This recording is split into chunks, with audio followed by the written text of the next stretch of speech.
오늘 우리에게 주신 하나님의 말씀은 사도행전 13장 4절 말씀입니다. 두 사람이 성령의 보내심을 받아 실루기아에 내려가 거기서 배 타고 구브로에 가서 아멘. 저는 오늘 이 말씀의 자리를 먼저 시작하기 전에 네팔 이종덕 선교사님에게 먼저 한 가지 에피소드로 이 말씀을 시작하고 싶습니다. 멀리 네팔에서 오셨는데요. 우리 박수로 환영하도록 하겠습니다.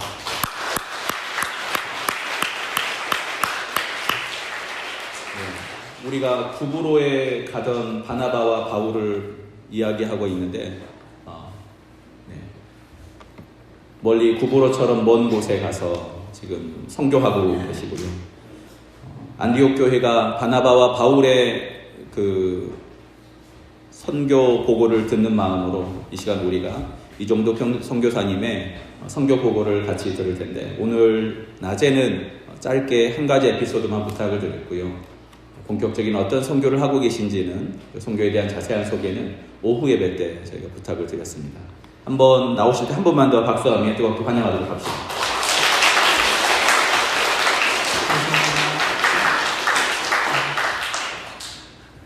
너무나도 귀한 교회에 초대해 주셔서 너무나도 감사를 드립니다.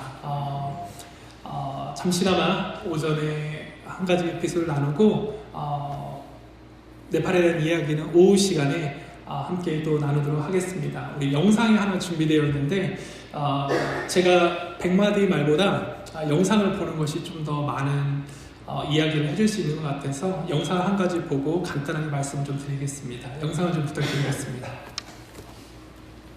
제가 계속 이제 마음이 좀 아픈데, 제가 2015년 3월에 네팔에 갔습니다. 그런데 한 달 후에 2015년 4월 25일 11시 57분에 7.8의 강도의 지진이 왔습니다. 한 달 됐거든요, 단지. 세상 사람들이 바라볼 때는 와, 참 저분은, 저 목사님은 정말 어떻게 저렇게 될 수가 없나. 이 세상 사람들은, 믿음이 연약한 분들은 한 달만 뒤에 가셨어도 저 지진을 경험하지 않으셨을 텐데, 그러한 이야기를 참 많이 들었습니다. 다시 한번 질문 드리겠습니다. 하나님의 역사의 현장 가운데에 함께 있다면 그것이 은혜가 아니겠는가? 가령 출애굽을 하는데 우리가 홍해의 현장에 있었다면, 그것이 인간의 눈으로 바라볼 때는, 홍해가 앞을 가로막고 있을 때는 절망의 순간이 될 수가 있지만, 하나님께서 함께 하실 때는 놀라운 기적의 순간이 된다는 것입니다. 빈 들판에 아무것도 먹을 것이 없을 때에, 그때 하나님께서 오병이어의 기적을 보여주셨는데요. 저 2015년 4월 25일의 지진은 저에게 똑같았습니다. 그곳은 하나님의 현장이었고, 하나님께서 네팔을 만지시는 순간이었고, 하나님께서 홍해를 가르시는 순간이었습니다. 그래서 저에게는 그것이 고통의 순간이 아니고 참 은혜의 순간들로 많이 기억되고 있습니다. 여러분들이 잘 모르시겠지만 네팔의 선결교회가 230개의 교회가 있습니다. 엄청나게 많죠. 교인도 참 많이 있습니다. 우리 모두 선결교단의 기도와 선교의 헌신 때문에 정말로 많은 기적들이 일어나고 있습니다. 40개의 교회가 완파됐습니다. 저 지진에 40개의 교회가 반파됐어요.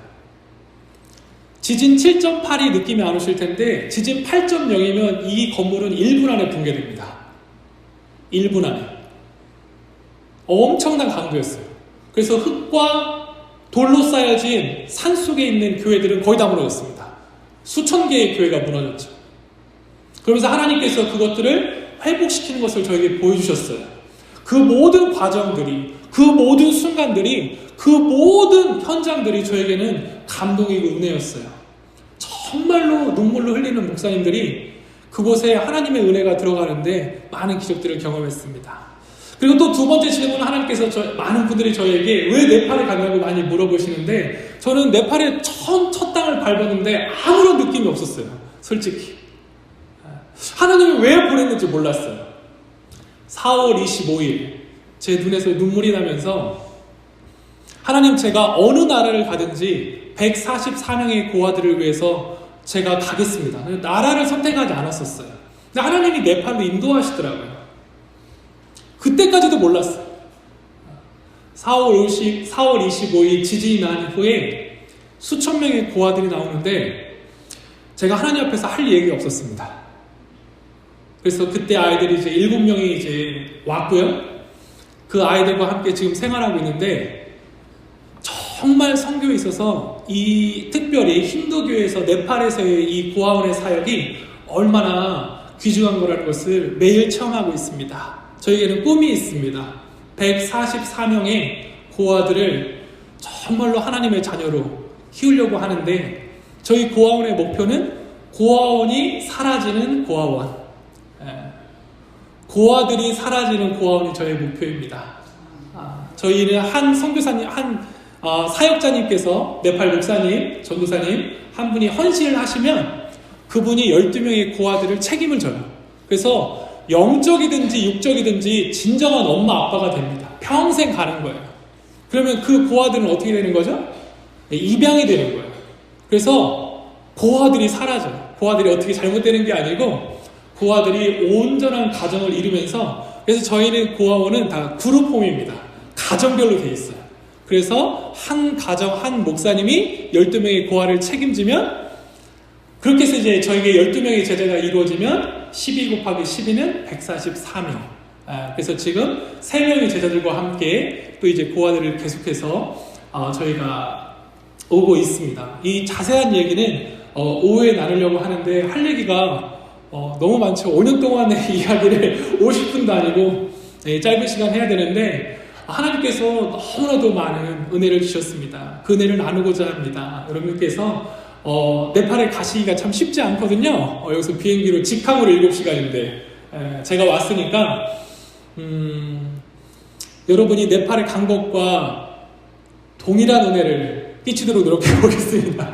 오후에 많이 참석해 주시고 함께 그 간증을 함께 나누고자 합니다. 기대해 주시기 바랍니다. 감사합니다.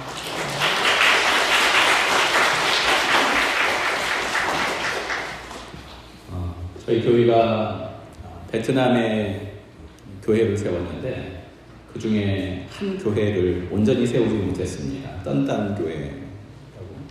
그래서 정부의 서가가 안 나서 일단 사택 겸 예배를 드릴 수 있는 장소를 먼저 지었고, 그리고 온전히 교회를 세우지 못해서 안타까움이 있어 혹시 교회를 지을 수 있는, 그리고 우리가 계속해서 연결돼서 선교할 수 있는 곳이 어딘가 알아보고 있어서 미얀마를 먼저 문을 두드렸는데 잘 안 됐고요. 그리고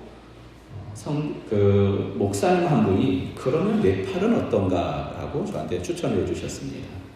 그리고 나서 네팔에 아는 사람이 없는데, 그리고 나서 이렇게 수소문 해보니까 어떤 분이 네팔에 있는 이 선교사님이 얘기를 해주시는 거예요. 그러냐고. 근데 그러면서 그분이 저한테 얘기합니다. 알 텐데? 몰라. 알걸? 몰라. 그랬더니 1년밖에 차이 안 나는데? 그래. 이름이 뭐라고? 이름 들어도 모르겠어요. 오늘 17년 만인가 18년 만에 처음 만났어요. 알겠어요. 같이 기숙사 썼어요. 네팔에 계신 저분이 사실은 저랑 같이 방 쓰고 있을 때는 독일에 유학을 가려고 준비하던 분이었거든요. 왜 네팔에 갔는지 아직 안 물어봤습니다. 하나님이 필요해서 그 가정을 거기에 심으시고, 그리고 아이들과 함께 갔는데 거기에서 진도 7.8, 7.9의 지진을 만났다고 생각해 보세요. 홍해 걷는 거 말고 홍해 전에 죽을 위기, 그 마음 아니겠습니까? 그 전에는 몰랐는데 거기 그 땅에 살게 하면서 하나님이 비전을 주시고 눈물로 그 땅을 품게 하셨던, 그냥 사는 게 아니라 거기 살면서 믿음으로 보니까 그 비전이 보이는 거라고 생각합니다. 한 정신과 의사에게 물었습니다. 사는 게 뭐냐? 그랬더니 그 정신과 의사가 이렇게 얘기했습니다. 사나 죽으나 별 차이 없습니다. 그냥 주어졌으니까 사는 겁니다. 이게 사는 겁니까? 우리가 사나 죽으나 별 차이 없는데 주어졌으니까 그냥 사는 사람들이 아닙니다. 우리는 하나님의 보내심을 받아 네팔에 가서 살고 소정리에서 살고 여기에 살고 있지 않습니까? 하나님이 우리를 이 땅에 살게 하신 이유, 이것을 우리는 소명, 사명이라고 합니다. 맡겨주신 사명이 우리에게 있지 않습니까? 이용순 권사님이 연로하여서 예배를 잘 드리지 못해서 월요일날 가서 권사님들과 함께 말씀을 나누고 기도하는데, 권사님이 기도하는데 아멘을 얼마나 크게 하는지 아멘 그러는데 저는 그동안 그런 아멘 들은 적이 없습니다. 그 전에 이용순 권사님이 아유 목사님 왜 하나님 난대로 가셔요? 죽지 못해 살아요. 다 들었잖아요. 근데 그분이 아멘 하십니다. 권사님, 하나님이 시간 주신 이유는 자녀들한테 효도할 기회 주라고, 자녀들 위해서 기도하면서 살라고, 천국 소망 바라보며 매일 하나님과 가까이 가라고 여기 시간 주신 거 아닙니까? 아멘. 그냥 살게 하시는 게 아니라는 겁니다. 곽장로님을 2번 살려주신 하나님이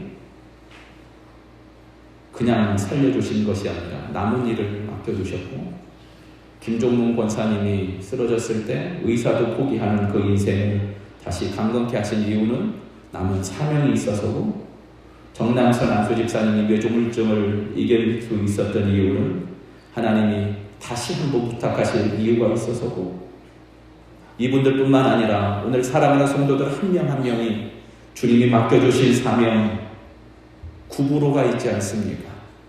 바나바가 복음을 들고 고향으로 다시 갈 때 그 마음이 얼마나 감동스럽겠습니까?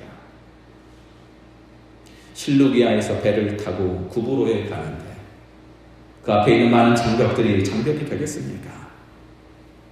우리 교회를 이 땅에 심어주신 하나님 아버지의 사명이 있지 않습니까?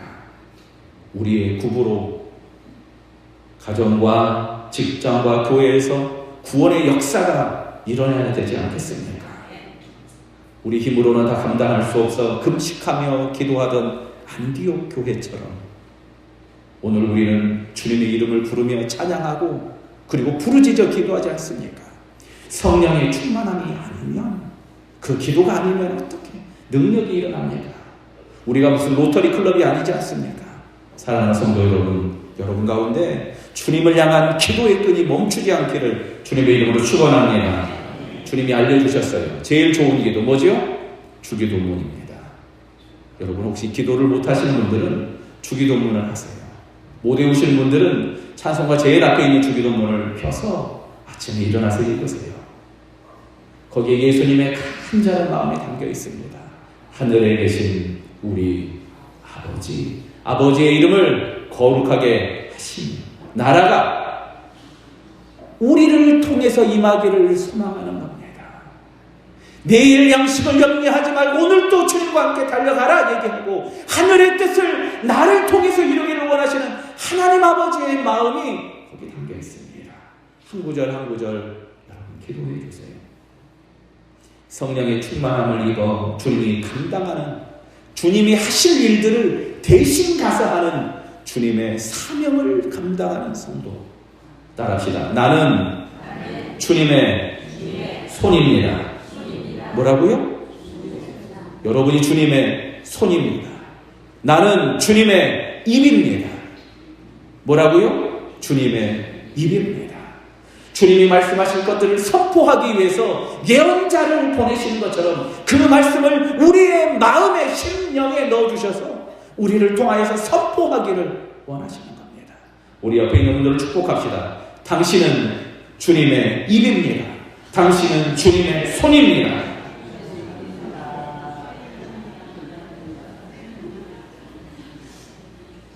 주님의 입을 보니까 어떻습니까? 이뻐요? 주님의 입술이 되고 주님의 손이 되어서 하나님의 맡겨주신 그 귀한 사명을 멀리 네팔에서 그리고 여기 소정리에서 안디옥 교회가, 그 연약한 교회가 하나님의 마음을 품어 바나바와 바울을 보내고 있는 이 현장처럼 오늘 저는 사랑하는 성도들을 만나며 또 보낼 겁니다. 내년도 계획을 준비하고 기도하고 있습니다. 저는 하나님의 마음을 품으며 다시 한번 고민합니다. 편하게 사는 것이 내 목표가 아니라 주님의 일을 하는 것이 제 사명이라 다시 한번 고민하고 있습니다. 여러분, 벌써 2019년, 내년이면 한 달 후면 2020년이에요. 그냥 주어졌으니까 사는 것이 아니라 하나님의 맡겨주신 귀한 사명을 여러분의 가정에서, 일터에서 넉넉히 감당하는 저와 여러분 되기를 주님의 이름으로 축원합니다. 우리 같이 우리의 마음을 담아 함께 찬양합시다. 아무것도 두려워 말라.